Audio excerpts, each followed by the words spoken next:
She told my guests I should sleep on the couch, in my own house. I'm Bill Williams, 67-year-old Marine veteran, and I own this place. What she didn't know was that this confused old man she'd been manipulating had $520,000 in assets, connections to federal judges, and 12 Marine brothers about to witness her biggest mistake. For 10 months, my daughter-in-law treated my combat disabilities like personal inconveniences. She spoke to me like I was senile, hid my car keys, and told people I was mentally gone. But at my son's birthday party, when she dismissed me in front of guests, she crossed a line that would cost her everything. I didn't yell, I didn't argue, I simply made a phone call. If you're watching this, please subscribe and let me know where you're watching from, especially if you have veterans in your family. Because what happened next proved that a Marine never really retires. Let me back up 10 months. Back up 10. That's when Connor, my son, moved in with his wife Ashley after I had what they called a fall. It wasn't a fall, it was a minor stroke. I recovered in 6 weeks. Full cognitive function, motor skills intact except for some nerve damage in my left hand from an old Gulf War injury. But I was scared. Lonely. When Connor suggested they stay to help, I said yes. That was my first mistake. Within a week, Ashley started treating me like I was already in a nursing home. She'd speak loudly and slowly, like I was senile. "Bill, do you need help with your pills?" The whole neighborhood could hear her. My hearing aid works fine. I just have partial hearing loss in my left ear from combat. There's a difference between damaged and deaf. But Ashley didn't care about differences. She moved my Marine memorabilia to the garage, said it was too aggressive for the living room. My dress blues, my unit photos, my Purple Heart display, all banished like I was some embarrassing relative. "We need to make the space more welcoming," she told Connor. "Welcoming to who? This is my house." Then came the car keys. One morning, they just disappeared from my bowl by the front door. "Dad, we think it's safer if we drive you places," Connor said. Ashley nodded behind him, arms crossed. "I'm legally cleared to drive," I told them. "Doctor signed off on it." "We know what's best," Ashley said. That phrase became her favorite weapon. She started intercepting my mail. "I'll handle your bills, Bill. Less stress for you." She scheduled my doctor appointments without asking. When I protested, she'd sigh and say, "You're getting confused again." The worst part? I started believing her. I caught myself hesitating before speaking, wondering if I'd sound coherent. I'd sit quietly while they made decisions about my life, my house, my routine. The proud Marine who'd led men in combat was becoming invisible in his own home. Ashley told her friends I was fragile. "I heard her on the phone. Bill's really declining. We're basically his caretakers now." She said it with this martyr's tone, like she was sacrificing so much. But I was paying their groceries, their utilities, their cell phone bills. I own this house outright, bought it with a VA loan in 1988, refinanced and paid it off early in 2015. Current value, $440,000. Zero debt. My military pension brings in $41,000 a year. VA disability adds $18,000. My investment portfolio, built over 24 years of military service, sits at $520,000. I'm not rich, but I'm not poor either, and I'm definitely not incompetent. But Ashley had everyone convinced I was both. She'd interrupt me mid-sentence when I talked to visitors. "Bill gets confused about details," she'd explain, patting my shoulder like I was a confused child. My own son would nod along. The breaking point was coming. I could feel it building like pressure before a storm. What Ashley didn't know was that I'd been documenting everything. Every condescending comment, every decision made without my consent, every lie told about my mental state, and I had help she never saw coming. 3 months ago, I found the text messages. Ashley left her phone on the kitchen counter while she showered. A notification popped up from Connor. "Did you talk to that attorney about the POA paperwork?" POA. Power of attorney. I picked up the phone. The message thread made my blood freeze. Ashley to Connor. "Your dad is basically gone mentally. We should start POA paperwork." Connor. "You think he'll sign it?" Ashley. "He won't even understand what it is. Once we get guardianship, we can sell this house and upgrade." Connor. "What about his investments?" Ashley. "All of it. The lawyer says it's legal if he's declared incompetent." I screenshot every message, sent them to my own phone, deleted the evidence from her sent folder. They weren't trying to help me. They were planning to steal everything I'd worked for. $520,000 in investments, $440,000 house, military pension rights, VA benefits. Everything a Marine earned through 24 years of service. They wanted to liquidate for their upgrade. That night, I called my old attorney. Jerry Morrison, former JAG officer, served under me in Desert Storm. I trust him with my life. Bill, what you're describing is textbook elder abuse, Jerry said. Financial exploitation of a disabled veteran. If they try to get guardianship without your true consent, we can hit them with criminal charges. What do I need? Documentation? Evidence of your competence? Proof of their deception. I had the texts, but I needed more. The next week, I scheduled my own doctor's appointment. Dr. Patricia Hendricks has been my physician for 8 years. I told her everything. Bill, you're one of my sharpest patients, she said. Your cognitive function is completely normal. Your motor skills are excellent considering your service injuries. There's no medical basis for guardianship. Would you put that in writing? Absolutely.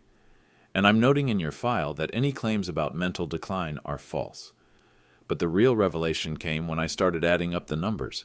This house isn't just my home. It's my largest asset. In today's market, $440,000. No mortgage, no liens. Clear title in my name only. My investment account, $520,000, built through military thrift savings plan contributions and careful post-service investing. Monthly statements show consistent growth. Annual income, $59,000 between pension and disability. More than enough to live independently. Total net worth, nearly $1 million. I'm not the helpless victim Ashley portrayed to her friends. I'm a financially stable veteran being systematically defrauded by family members who saw dollar signs instead of dignity. The text revealed their timeline. They planned to file for emergency guardianship, claiming I was a danger to myself. Their evidence would be Ashley's reports to my doctor about confusion and my supposed inability to manage finances. Except my doctor knew the truth. My bank statements showed responsible management, and I had recordings.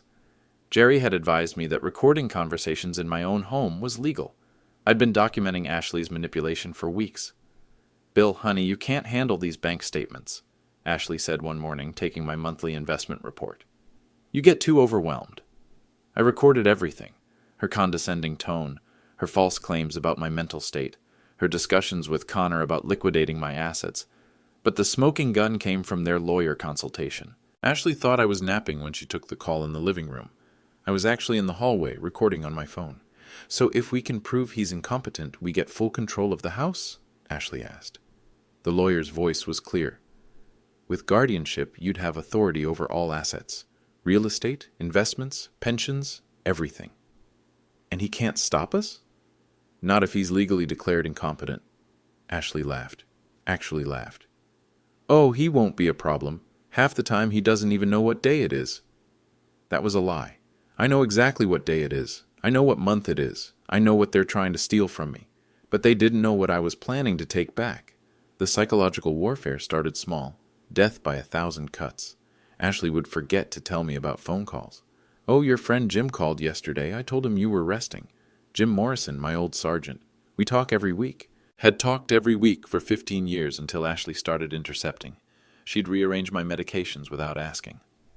I organized these better for you, Bill. My military discipline meant I'd taken the same medications at the same times for years. Her organization confused my routine. Then she'd point to my confusion as evidence of decline. See, Connor? He can't even remember his pill schedule. But the cruelest cuts were the smallest ones. I'd reach for the salt at dinner. Ashley would slide it away. Too much sodium isn't good for someone your age, Bill. I'm 67, not 97, and I've been managing my own diet since before she was born. When I'd protest, she'd use that patronizing voice. I know it's frustrating, but we're just looking out for you. She started speaking about me like I wasn't there. To Connor, to her friends, to service workers who came to the house. He has good days and bad days, she'd tell the cable repair guy while I sat 10 feet away. Today's a good day. The cable guy would look at me with pity, this sharp-eyed veteran clearly following every word of the conversation, being discussed like a dementia patient. I started keeping a daily log. Every incident, every humiliation, every lie. October 3rd, Ashley told grocery delivery driver I can't handle stairs anymore. I ran 5 miles that morning. October 7th, overheard her tell her mother I wander around confused at night. I was checking the locks. Same routine I've had for 20 years. October 12th, she canceled my subscription to Marine Corps Gazette without asking. You weren't reading it anyway. I read every issue cover to cover, but the medical interference was the worst. During my routine checkup, Ashley insisted on accompanying me. She sat next to Dr. Hendricks's desk, like she was my guardian. He's been having memory issues, Ashley told my doctor. Forgetting names, getting lost in his own house. Yesterday he couldn't remember how to work the coffee maker. All lies. My memory is sharp. I know every inch of this house, and I've made coffee the same way for 30 years. Dr. Hendricks looked confused. Bill, are you experiencing memory problems? No, I'm not, I said clearly. Ashley jumped in. He doesn't always realize when he's confused. It's part of the condition. What condition? I wanted to ask. But Ashley's confidence was so complete, so authoritative, that even my doctor started taking notes. That's when I knew how dangerous she was. She wasn't just stealing my dignity at home. She was building a medical case for incompetence. After that appointment, I called Dr. Hendricks privately. Doctor, I need to clarify something. Ashley's reports about my memory and confusion, they're false. I'm cognitively sharp. I can prove it. Dr. Hendricks listened carefully. Bill, your cognitive assessment today showed no issues. Your responses were clear and appropriate. I'm going to note this conversation in your file. But Ashley's campaign continued. She started inviting her friends over for dinner. Not my friends. Mine were too stressful for me to handle. Her friends from the dental office, Connor's work colleagues. I'd try to participate in conversations, share a story from my service, comment on current events. Ashley would interrupt. Bill's stories from the military get a little mixed up, she'd say with a sad smile, but we love hearing them anyway. The guests would look at me with that combination of pity and discomfort people get around the elderly mentally ill. My stories weren't mixed up. My memory was fine. But Ashley's preemptive strike poisoned every word I spoke. She'd do it in front of Connor, too. He'd come home from work and I'd try to tell him about my day. Ashley would catch his eye and tap her temple, mouthing, "Bad day." Connor would nod knowingly. "That's okay, Dad. Why don't you rest?" I wasn't having a bad day. I was having a normal day in an abnormal situation. The isolation was systematic. Phone calls intercepted. Mail redirected. Social connections severed. She was erasing me from my own life, one relationship at a time. But the cruelest moment came when she found my running shoes. I'd been maintaining my fitness secretly. 5 a.m. runs while they slept. It was the only time I felt like myself, strong, capable, free. Ashley discovered the muddy shoes by the back door. "Bill, were you outside in your pajamas again?" she asked Connor in front of me. "I'm worried he's wandering." "I went for a run," I said. Ashley's face showed exaggerated concern. "Honey, you can barely walk to the mailbox. You must have dreamed it." She hid my running shoes. "For your safety," she said. That night I heard her on the phone with Connor's sister in California. "I'm really worried about Dad," Ashley said. "He's having delusions about being physically active. Yesterday he insisted he'd run 5 miles. It's heartbreaking." She wasn't just lying about my capabilities. She was convincing my entire family I was mentally ill. But what Ashley didn't know was that I'd found new running shoes. And I'd been training for something that would prove exactly how capable I really was. The Marine Corps 10K run, November 15th, my 50th anniversary of enlisting. I wasn't just going to run it. I was going to win my age group, and she was going to watch. Every morning at 5 a.m., while Ashley and Connor slept, I became myself again. I'd slip out the back door in my new running shoes, hidden in the garage behind paint cans, and hit the neighborhood streets. 5 miles, same route, building speed and endurance. Not bad for a confused old man who can barely walk to the mailbox. The Marine Corps 10K was 8 weeks away. Registration required medical clearance, proof of military service, and a qualifying time submission. I had all 3. Dr. Hendricks signed my medical form enthusiastically. "Bill, your cardiovascular health is excellent. Your resting heart rate is that of a man 20 years younger. My DD 214 discharge papers proved my service record. 24 years active duty, honorable discharge, combat veteran with commendations, and my qualifying time, 6-minute 30-second miles, fast enough to place in the 65-plus age group. Ashley thought I needed help getting dressed. I was training to race against Marines from across the country, but the running was just part of my preparation. I'd reconnected with my old unit. Not through social media where Ashley might see, but through the Marine Corps League chapter. These weren't casual friendships. These were brotherhood bonds forged in combat. Jerry Morrison, my attorney. Tommy Valdez, now a federal district judge. Mike Chen, chief of staff to Congressman Rodriguez. Sarah Washington, Virginia district director.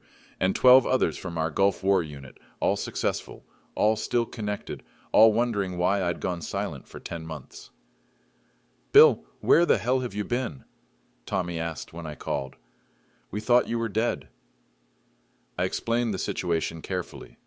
Professional men understand evidence. They understand manipulation. They understand the difference between helping family and being exploited by family.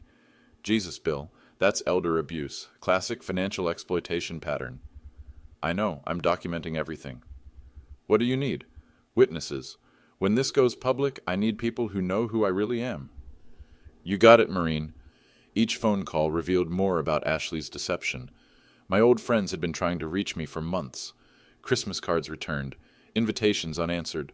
They'd called the house and been told I was not well enough for visitors. Sarah Washington was particularly angry. "Bill, I've been trying to schedule your annual VA review for 6 months. Someone's been canceling your appointments. My annual VA review determines my disability benefits. Missing it could affect my compensation. Ashley had been sabotaging my veteran benefits while planning to steal them.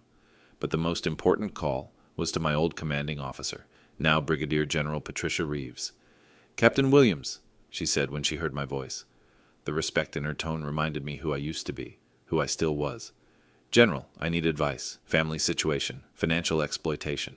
General Reeves listened to the whole story. Her response was swift and military precise. "Bill, you're being targeted because they see veteran benefits and assume vulnerability. It's a predator pattern. You need to reassert command authority." "How?" "Remind them who they're dealing with and get your Marines around you when you do it." "Yes, ma'am." One more thing, Bill. The Marine Corps 10K is November 15th. You running? Planning on it. Outstanding. I'll be there. Wouldn't miss seeing you smoke these young kids. I hung up, feeling something I hadn't felt in 10 months. Pride. That afternoon, Ashley found me in the kitchen reviewing bank statements. "Bill, you shouldn't worry about those numbers," she said, reaching for the papers. "Let me handle the financial stress." I held on to the statements firmly. "I'm reviewing my investment performance, up 12% this year." Ashley looked frustrated. "You're getting confused again. Those are just random numbers." Random numbers. $520,000 in carefully managed investments was random numbers to her. "Ashley," I said calmly, "I managed larger budgets than this in the Marine Corps. I think I can handle my own portfolio." She left the room without another word. But I saw her texting Connor immediately. "Your dad's having another episode." Episode. That was her new favorite word for moments when I acted competent.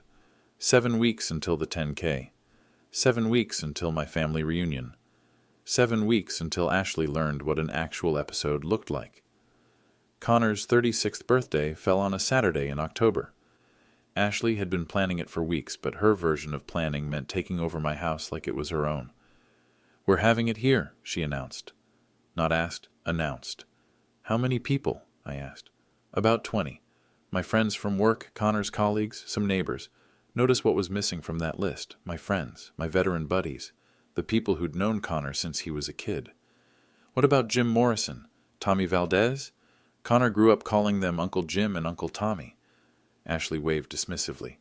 "Bill, those old military guys are too intense for a birthday party. This is supposed to be fun, too intense. 2. My Marine brothers who'd carried Connor on their shoulders, taught him to throw a football, attended his high school graduation.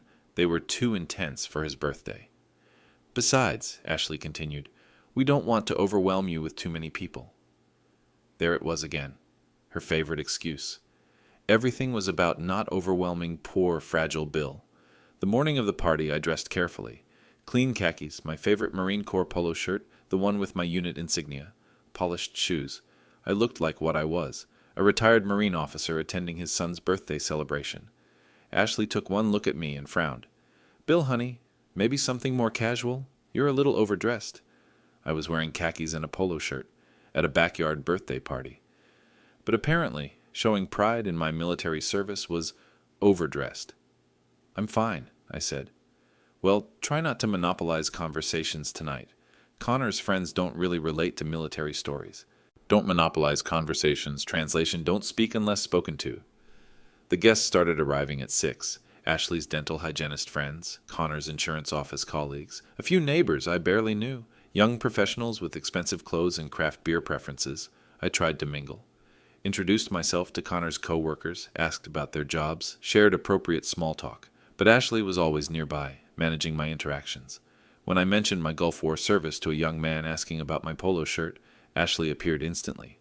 "Bill loves talking about the old days," she said with that patronizing smile. "Sometimes the details get a little mixed up, but the stories are entertaining." The young man looked uncomfortable. I looked humiliated. My service record was being dismissed as confused entertainment. But the breaking point came during dinner. Connor was opening gifts. Everyone gathered around the patio table. Someone asked about family traditions, and I saw my opening to connect. "When Connor was 8," I began, "I taught him to march in formation. He was so proud he made his whole Little League team learn it." It was a true story. A good memory.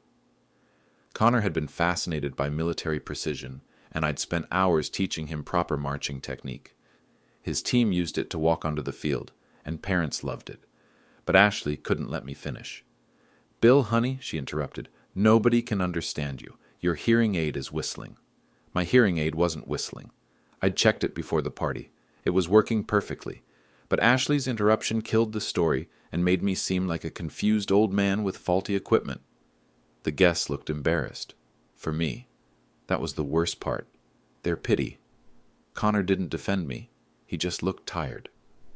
"Dad, maybe you should—" "I was telling a story about your childhood," I said firmly. "You remember learning to march?" "Sure, Dad. But maybe we should focus on tonight." Focus on tonight. Code for stop talking about the past. I felt something crack inside my chest. Not my heart. My patience. 20 minutes later, the real humiliation began. The patio was crowded. Guests standing around with drinks, voices getting louder as the evening progressed. I was sitting in my usual chair, in my house, when Connor approached. "Dad, we're running out of seating. Would you mind giving up your chair for Mrs. Henderson?" Mrs. Henderson was the 80-year-old neighbor. I would have given up my chair gladly, but Connor didn't ask me to move to another chair. He asked me to give up my place at the party. "Where should I sit?" I asked. Connor looked around vaguely. "Maybe inside? You could watch TV or something." Watch TV. At my son's birthday party, in my own house. "I'd like to stay with the guests," I said. That's when Ashley made her fatal mistake. She'd been drinking wine. Her voice was louder than usual, her filter completely gone. The conversation had died down, and her words carried across the entire patio. "Connor, honestly, let him sleep on the couch. He naps all day anyway. He won't know the difference." Complete silence. 20 guests staring, some looking shocked, others looking away in embarrassment. All of them witnessing my daughter-in-law dismiss me like a piece of furniture. He won't know the difference. Like I was some senile patient in a nursing home, not the homeowner hosting their celebration. Connor looked mortified, but he didn't correct her. He didn't defend me. He just stood there, hoping the moment would pass. But the moment crystallized everything. 10 months of condescension, manipulation, and systematic humiliation condensed into one public sentence. I stood up slowly. Every guest was watching now.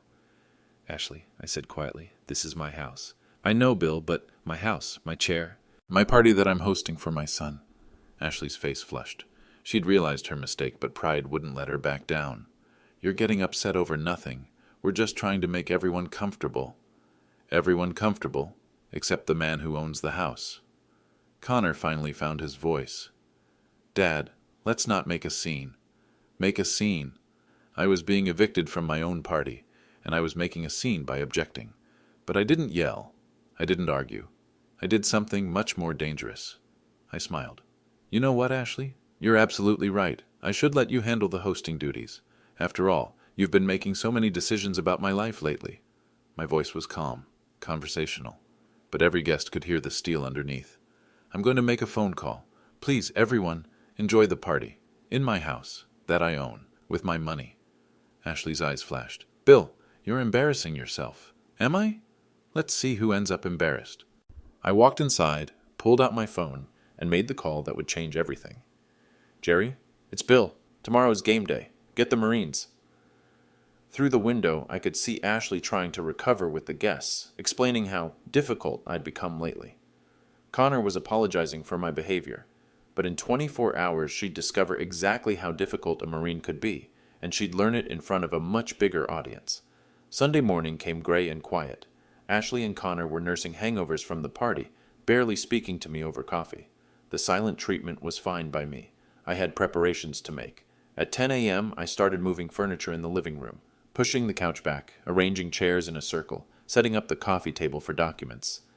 "What are you doing?" Ashley asked, sounding annoyed, expecting company. "What company?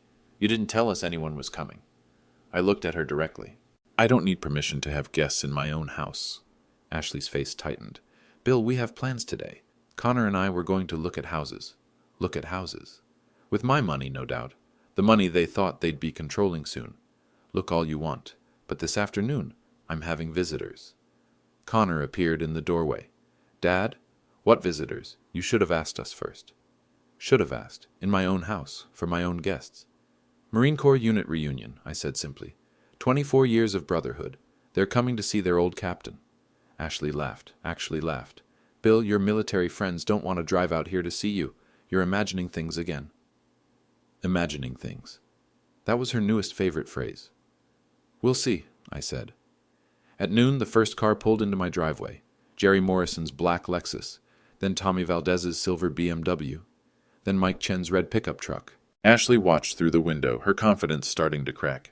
Who are these people? My Marines. By 12:30, my driveway was full. 12 vehicles, 24 people, Marines and their spouses. These weren't confused old veterans stumbling around in ill-fitting clothes. These were successful professionals in their 50s and 60s, arriving like they owned the world, because in many ways they did. Jerry Morrison stepped out first. Custom suit, leather briefcase, the bearing of a man who'd argued cases before federal judges, because he had. Tommy Valdez followed. Federal judge for the Eastern District, nominated by 2 presidents, confirmed unanimously. When Tommy walked, rooms got quiet. Mike Chen emerged from his truck wearing a crisp white shirt with congressional cufflinks. As chief of staff to Congressman Rodriguez, Mike moved budget numbers larger than Ashley could imagine. Sarah Washington arrived in an official VA vehicle, her district director credentials visible through the windshield. She controlled veteran services for 3 counties. And finally, Brigadier General Patricia Reeves stepped out of a black SUV wearing dress blues. 1 star gleaming on her shoulder, ribbons covering her chest, the kind of presence that made civilians instinctively stand straighter. Ashley stared through the window, her mouth slightly open. Bill? Who are these people? I told you, my Marines. Connor appeared beside her. Dad, you didn't say they were, you said military friends, but what? You thought they'd be broken-down old men in VFW caps. I opened the front door before they could knock. Jerry stepped forward first, and his greeting reminded me who I used to be. Captain Williams. He stood at attention, then broke into a grin. Permission to come aboard, sir. Granted, counselor. All of you, welcome home. They filed into my living room like they owned it, because for the next 2 hours they did. These weren't social visits. These were Marines reporting to their former commanding officer. Ashley and Connor hovered in the doorway, clearly uncomfortable but unable to leave their own house. Well, unable to leave my house. General Reeves took point, as generals do. Bill, we've missed you at the reunions. Where have you been hiding? I've been right here, ma'am, dealing with some family complications. Sarah Washington's eyes narrowed. As VA District Director, she knew elder abuse when she saw it. What kind of complications, Bill? Before I could answer, Ashley stepped forward. She was trying to regain control, but she was out of her league now. I'm Ashley, Bill's daughter-in-law. We've been taking care of him since his fall. He has good days and bad days. The room went completely silent. 24 Marines and family members, staring at the woman who just called their former commanding officer incompetent. Tommy Valdez spoke first. Ma'am, I've known Captain Williams for 30 years. He's one of the sharpest officers I've ever served under. What exactly are these bad days you're referring to? Ashley sensed danger but couldn't back down. Well, he gets confused, forgets things. Yesterday he thought he could run 5 miles. General Reeves raised an eyebrow. Run 5 miles? Bill, are you still maintaining fitness standards? Yes, ma'am. Training for the Marine Corps 10K next month. Outstanding. What's your current time? 6-minute 30-second miles. The Marines erupted in appreciation. Hurrah echoed through my living room. At 67, I was running faster than men half my age. Ashley looked confused. This wasn't the response she expected to my delusions. Mike Chen leaned forward. Ashley, you said Bill forgets things. Can you be more specific? He can't manage his finances anymore. We've had to take over his bills, his bank accounts. Jerry Morrison's expression went cold. Ma'am, are you saying you've assumed control of Captain Williams's financial assets? Someone has to. He's not competent to... Stop! Jerry's voice carried courtroom authority. Ma'am, I'm going to need you to be very careful about your next words. Are you claiming that this Marine officer is mentally incompetent? Ashley realized she'd walked into a trap, but pride pushed her forward. Yes, his doctor agrees. We're in the process of getting guardianship. Sarah Washington pulled out her phone. Bill, what's your VA claim number? I rattled off the 9-digit number from memory. Sarah typed rapidly, then looked up. According to VA medical records, Captain Williams passed his annual competency review with flying colors. Cognitive function, normal. Financial management capability, fully competent. No indicators of mental decline. Ashley's face went white. That's not what his doctor said. Which doctor? Tommy Valdez asked. Because veterans have specific medical protections under federal law. Dr. Hendricks, she said... I pulled out my phone and played the recording. Dr. Hendricks's voice filled the room. Bill, your cognitive assessment shows no issues. You're one of my sharpest patients. Ashley's lie collapsed in real time, in front of federal judges, congressional staff, and a general. But I wasn't finished. General Reeves, Jerry, all of you, I need witnesses for something. I walked to my filing cabinet and pulled out a folder thick with documents, bank statements, investment reports, property deeds, text message screenshots, recorded conversations. For 10 months, I've been systematically defrauded by people I trusted. They've isolated me from friends, intercepted my communications, made false medical claims, and attempted to steal my assets through fraudulent guardianship. Jerry opened his briefcase. Bill, show me everything. I spread the evidence across my coffee table like a battle plan. The text messages where Ashley called me mentally gone. The recorded conversation about selling my house. The intercepted mail. The canceled appointments. General Reeves studied the documents with military precision. Captain, this is elder abuse. Textbook financial exploitation. Yes, ma'am. And it's about to stop.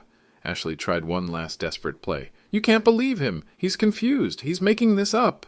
Tommy Valdez stood up. When a federal judge stands up in your living room, smart people pay attention. Ma'am, I've reviewed the evidence. Text messages, recordings, medical records, financial documents. This isn't confusion. This is documentation. And what you've done isn't caregiving. It's criminal. Connor finally found his voice. Dad, I didn't know.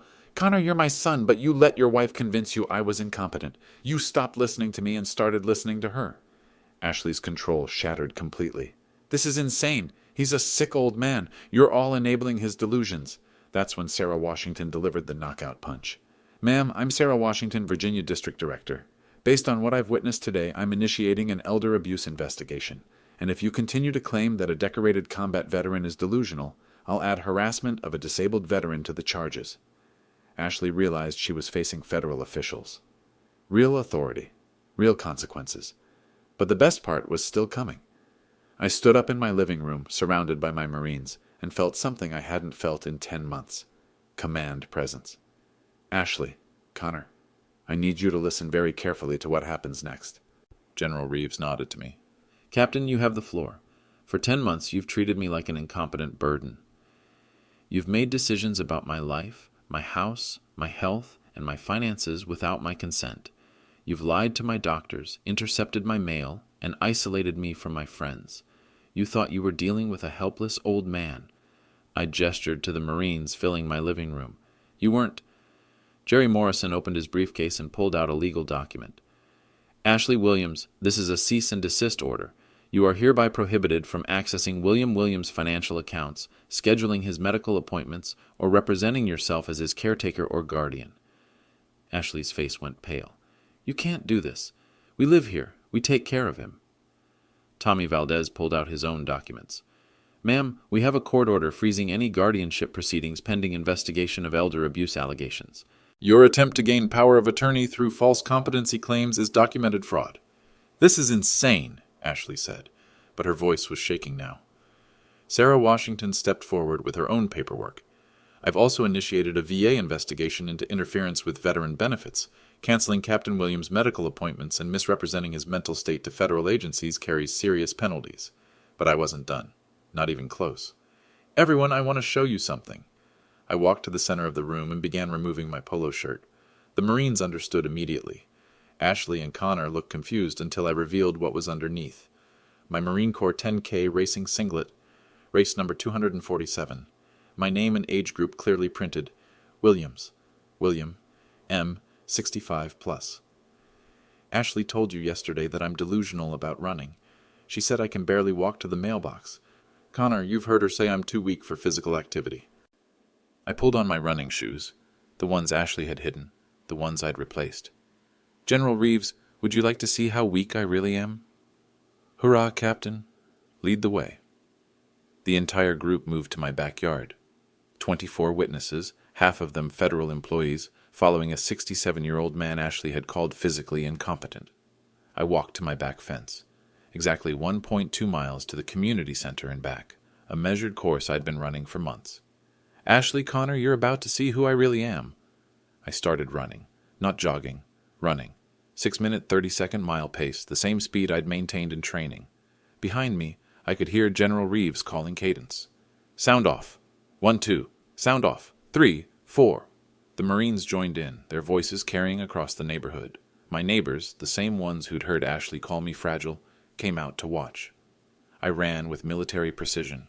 Controlled breathing, steady pace, perfect form. This wasn't an old man struggling to exercise. This was a Marine demonstrating maintained fitness standards, 1.2 miles in 7 minutes, 45 seconds.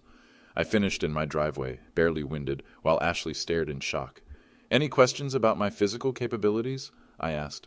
Ashley's mouth opened and closed without sound. Connor looked like he'd seen a ghost, but the coup de grace was still coming. Back in the living room, I spread out my financial documents for everyone to see. Bank statements, investment reports, property deeds, everything Ashley thought she'd be controlling. Jerry, please read the account balances aloud. Jerry Morrison, attorney and former Marine, read like he was presenting evidence to a jury.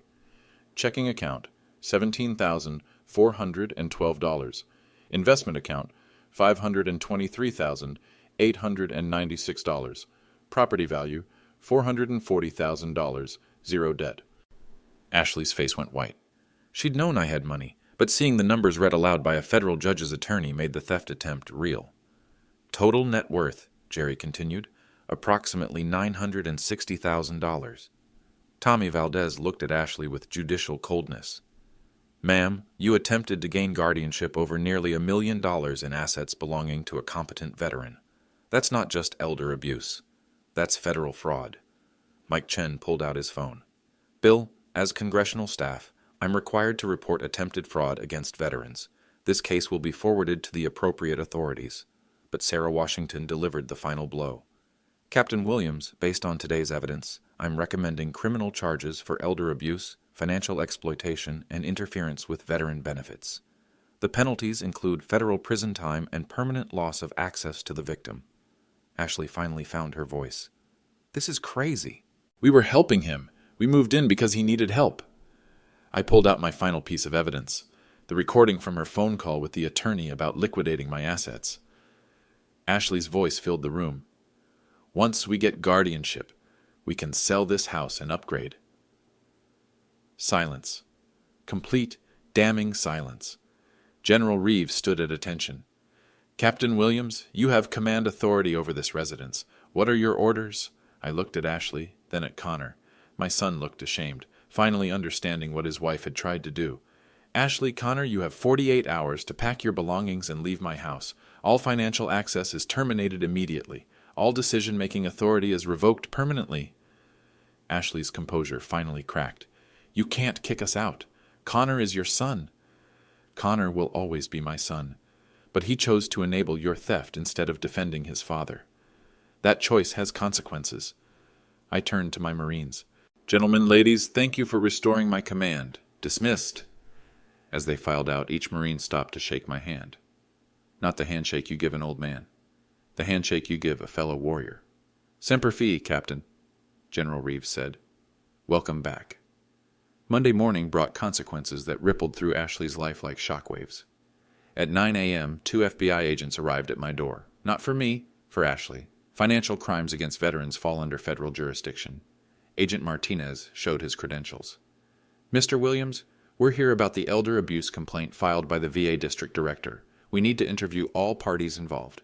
Ashley sat in my kitchen, still my kitchen, though not for much longer, facing federal agents across the table where she'd once condescended to me about managing my own finances. "Ma'am, we have recordings of you discussing liquidation of the victim's assets without his consent. Can you explain these conversations?" Ashley's attempts at explanation crumbled under professional interrogation. The agents had heard it all before. Family members who convinced themselves that stealing from elderly relatives is somehow justified. "He needed help," Ashley insisted. "He was confused, forgetful," Agent Chen interrupted. "Ma'am, we have medical records confirming the alleged victim's full competency. We have testimony from federal employees who witnessed his cognitive abilities. Your claims of confusion appear to be fabricated." By noon, Ashley faced potential charges: elder abuse, financial exploitation, and fraud. Connor sat beside her, realizing that his passive enablement might carry legal consequences too. But the FBI investigation was just the beginning. At 2 p.m., Ashley's supervisor from the dental practice called my house. "Bill, this is Dr. Stephanie Rodriguez from Ashley's office. We've received concerning reports about elder abuse allegations. Can you confirm that Ashley Williams is facing federal charges?" I could have protected Ashley's employment, could have minimized the situation. Instead, I told the truth. "Dr. Rodriguez, Ashley attempted to gain fraudulent guardianship over my assets while claiming I was mentally incompetent. Federal agents are investigating. She's facing possible prison time." Silence on the phone. Then, "Thank you for your honesty, Bill. We'll handle this appropriately. Ashley lost her job within hours. Dental practices can't employ people under federal investigation for elder abuse. Patient trust, professional standards, state licensing requirements. Ashley's career vanished as quickly as her scheme, but the social consequences were even more devastating. Connor's insurance office had attended his birthday party. They'd witnessed Ashley's public humiliation of me, heard her dismissive comments about my capabilities. When word spread about the federal investigation, Connor's professional reputation took a direct hit. Insurance is built on trust. When colleagues discover your wife tried to defraud your disabled veteran father, that trust evaporates. Connor's boss, David Park, called Tuesday morning. "Connor, we need to discuss the situation with your family. Our clients include several veterans. They're asking questions about your judgment and character." Connor realized that enabling Ashley's abuse hadn't just cost him his father's respect. It was costing him his career. By Wednesday, the neighborhood knew everything. 24 Marines and their families had witnessed Ashley's downfall. In a community that honors veterans, word traveled fast. Mrs. Henderson, the 80-year-old neighbor Ashley had used to humiliate me, stopped by with homemade cookies.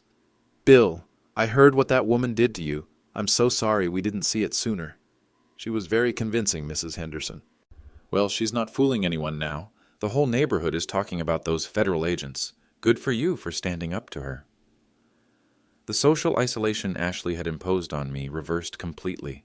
Neighbors who'd been told I was declining now saw me running every morning, maintaining my house, clearly competent and independent. Ashley's version of reality, the confused, helpless veteran who needed constant supervision, collapsed publicly.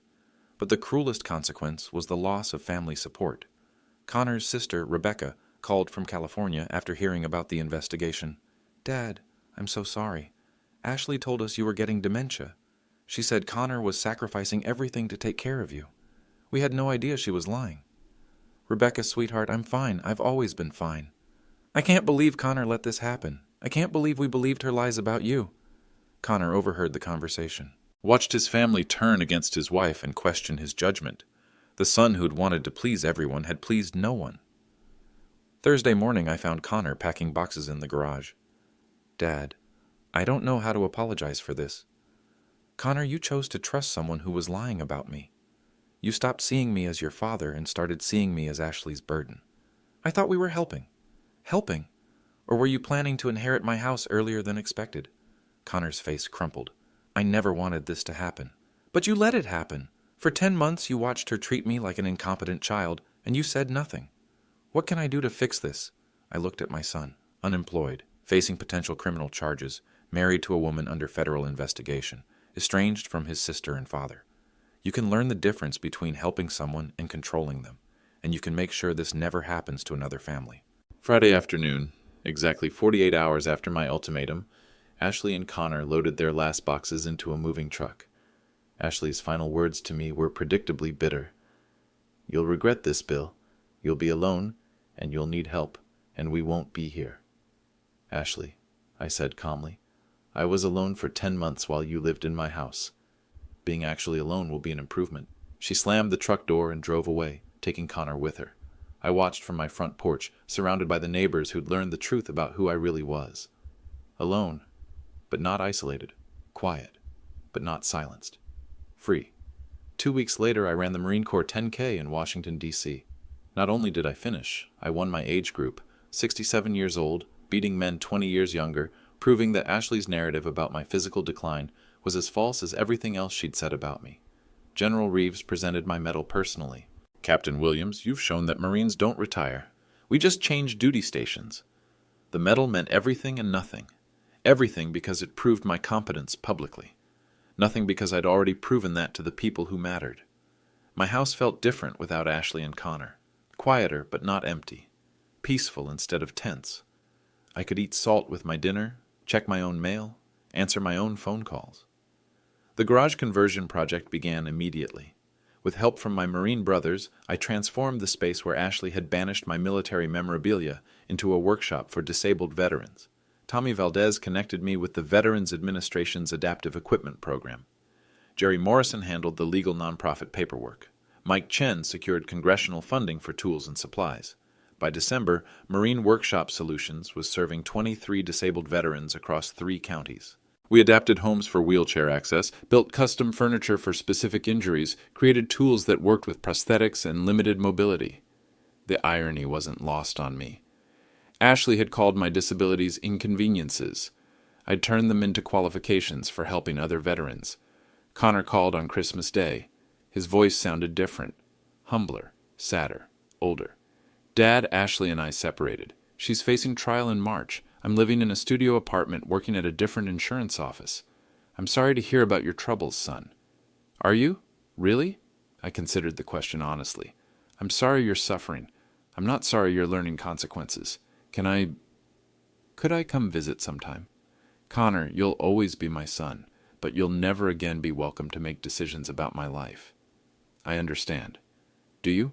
Because understanding means more than just accepting. It means making sure this never happens to another family. I'm working with the Elder Abuse Awareness Group, sharing our story, warning other families about the signs. That was something. Not forgiveness, but purpose. I hung up and called Jim Morrison, my old sergeant. Jim, you free for dinner Sunday? I'm cooking steaks. Hurrah, Captain. I'll bring the beer. Sunday dinner with Marines who treated me like a leader instead of a burden. A workshop full of veterans who respected my service instead of pitying my injuries. A house that belonged to me again, with boundaries I'd set myself. I'd spent 10 months forgetting who I was. It took 48 hours to remember. A Marine never really retires. We just get better at choosing our battles. And this battle was won.